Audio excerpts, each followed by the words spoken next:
नहीं माँ यशोदा के जैसे सुलाते नहीं। लोग कहते हैं भगवान सोते नहीं माँ यशोदा के जैसे सुलाते नहीं।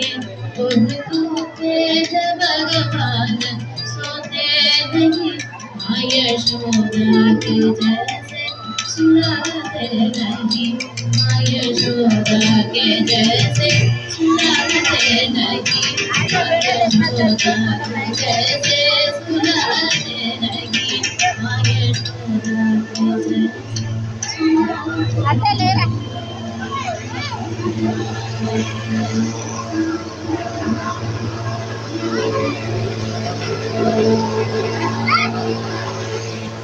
अच्युतं केशवं सुभद्रापोषकं रामनारायणं जानकीवल्लभं रामनारायणं जानकीवल्लभं कृष्णगोविन्दगोपालककेशवं रामरमकेशवं रामकरकेशवं